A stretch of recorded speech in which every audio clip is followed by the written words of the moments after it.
And thanks for calling today's hearing on the state of American aviation. And Administrator Bedford, thanks for joining us today. We've got plenty to discuss, and I look forward to your testimony.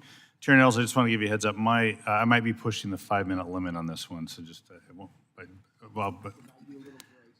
Thank you for your grace, sir. Next month will mark the 1-year anniversary of the DCA mid-air collision where a U.S. Army Black Hawk helicopter collided with American Airlines Flight 5342 near DCA. It was the first mass casualty commercial plane crash in the U.S. in nearly 16 years and marked the end of one of the longest streaks without such an incident in U.S. history.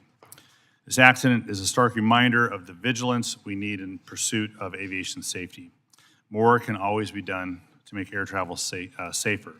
In the case of the DCA mid-air collision, we owe it to victims, to families, the flying public, to leave no stone unturned to learn every lesson that we can. I want to thank the friends and families of the victims who are here today, including Laura Ojandra, Amy Hunter, and families. Your presence keeps your loved ones' memories alive, and your advocacy reminds us to stay focused on the endless pursuit to improve aviation safety. And in response to the accident, the DOT and FAA took several actions at the time to address pressing issues that the crash exposed, including swiftly banning most non-essential helicopter operations near DCA, reviewing 21 U.S. airports to identify risk factors and safety issues similar to those at DCA, requiring federal agencies that conduct aircraft operations near DCA to broadcast their position using ADS-B out.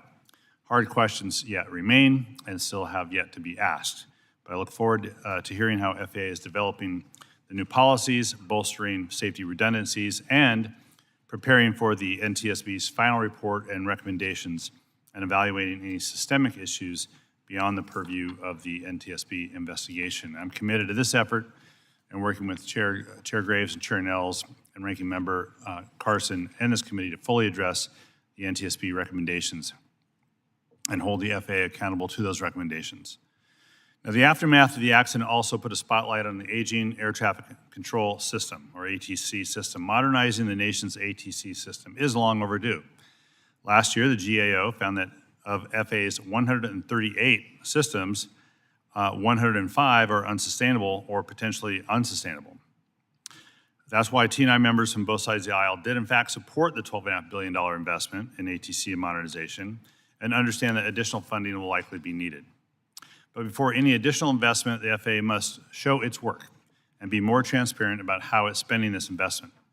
Although the FAA finally selected prime integrator Peraton to oversee its modernization efforts, there are still several questions about next steps, and as the administration moves forward, Congress has to ensure this modernization initiative is data-driven, transparent, and of course, safety-focused. Unfortunately, this is the year, as Chair noted, that the NAS has been pushed to unprecedented limits. And the decrease in employment numbers at FAA and DOT earlier this year and the administration's early retirement buyouts pushed safety-critical employees to depart the agency, subsequently increasing the strain on the personnel who were left behind and the airspace as a whole.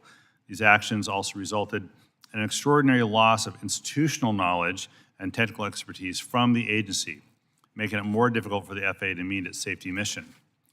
And so I have questions as well about personnel hiring and safety-critical mission employment. During the recent shutdown, thousands of air traffic controllers and critical aviation safety workers were forced to work long, stressful hours without pay for several weeks, with many worrying about getting a second job to feed families while protecting travelers. Not only did the shutdown create daily operational disruptions, it also caused long-term stress and uncertainty for the hard-working women and men of the U.S. aviation workforce.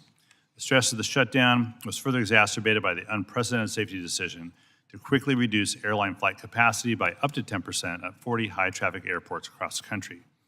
And while I agree that aviation safety risks in the NAS had to be addressed immediately, it became apparent that the decision was made quickly, perhaps it had to be, but also without adequate coordination with key aviation stakeholders.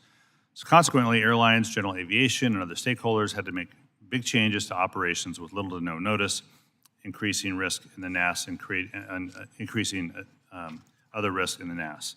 So this unprecedented nature of the administration's decision to limit air traffic demands congressional review, an issue I've talked to the administrator about. That's why I, along with several of my Democratic colleagues on the committee, sent you a letter last month requesting additional information regarding the data used by the agency to reduce flight capacity and return such flight capacity to normal. And you did transmit a response letter late last night. I've reviewed it. I'll read it a little more in depth soon enough, but I hope that you can shed some more light on that decision today and respond to any follow-up questions that we may have in a member briefing by next month. So, in conclusion, the appointment of a new administrator gives the FAA a chance to provide long-term stability at a time when it's most needed. And while the challenges before you haven't been and won't be easy, this committee does share your goal of meeting these safety challenges head-on. So, Administrator Bedford, thank you for joining us today, and I look forward to hearing from you with that. I yield back. Thank you, Mr. Chair. The gentleman yields.